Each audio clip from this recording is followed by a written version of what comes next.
Hey, it's Bucky here. Wanted to shoot another video for you today to talk to you about fire damaged homes. We buy houses now, Tulsa, across the metro, and we often buy fire damaged homes. What happens when your home gets on fire and what do you do? Today we're going to talk about some tips here and look at some statistics which are pretty scary when you think about the number of homes that are damaged each year and the amount of dollars that's incurred. As you can see on my screen here, there's a lot of different homes pictured here. These are images recently of fire damaged homes. So let's go back to the National Fire Protection Association and look at the number of homes that were damaged in 2017. Over 1.3 million home fires occurred in 2017 alone. Home fires are responsible for over $23 billion, that's a lot of dollars, in property damage.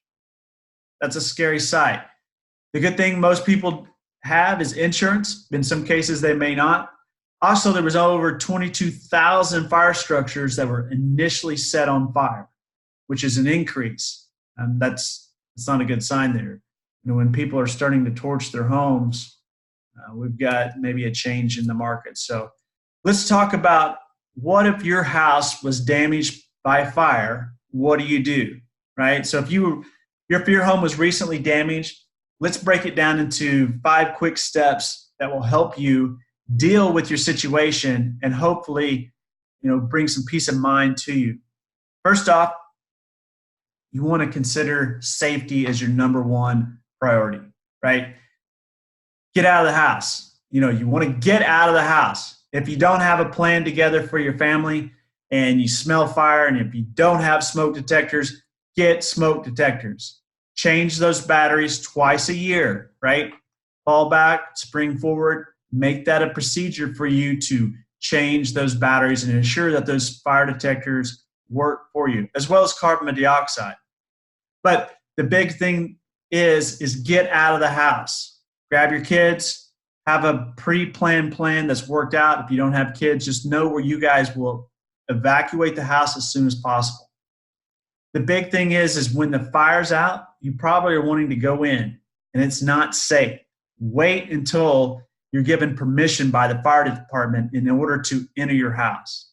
Then you can go in and grab the vital documents and any personal belongings that may have not been damaged. The damage you see may be nothing compared to what's inside. Fire can destroy the structural elements. Oftentimes you may not even understand that. And you can walk in your house, it looks like it's standing, and you step one wrong step and the whole house could collapse on you. So you want to be careful that the fire department has given you a clear to be able to run in and grab those items that you didn't pull out prior to the fire. You want to, for sure, contact your insurance company quickly and make sure that they are aware of that you have a loss on your property and you want to start that procedure. Most insurance policies will cover the value of the home as it was before the fire, right? So you just want to, do this. Go call your insurance agent today and find out if your home was a complete loss, how much is your home coverage worth, right? We probably ought to do those checks every now and then, especially if you've been in a home for, say, 15, 20 years. You may have a home insured for $100,000, and now your home's worth $150,000. And you lose your home today in a fire, and now you're going to get a check for $100,000 from your insurance company after everything processes, right? Let's just keep it simple numbers.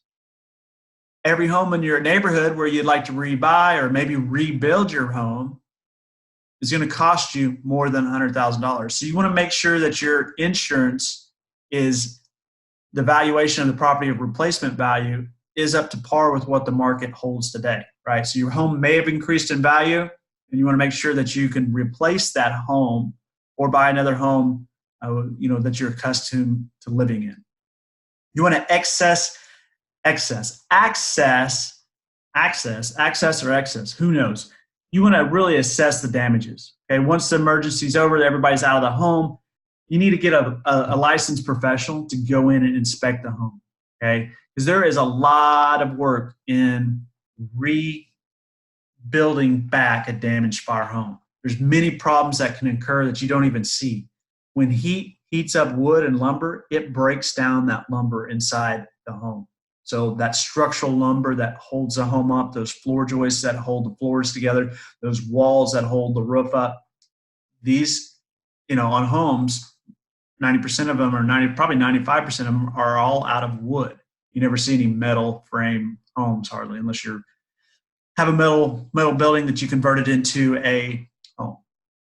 So you want to make sure it's thoroughly inspected. You get a professional out there to understand the cost of repairs, because they may need to pump water out of the house, because if a firefighters show up, they're going to put a lot of water in your house. That's damage. You're going to have to cover your windows. You're going to have to prevent future weather damage. You're going to have to put a temporary fence around the property to prevent theft or vandalism. You can't live in the property until it's fully inspected and determined if it's safe to be back in there. So it may have just been a kitchen fire that got put out quickly, but you're going to have that inspected.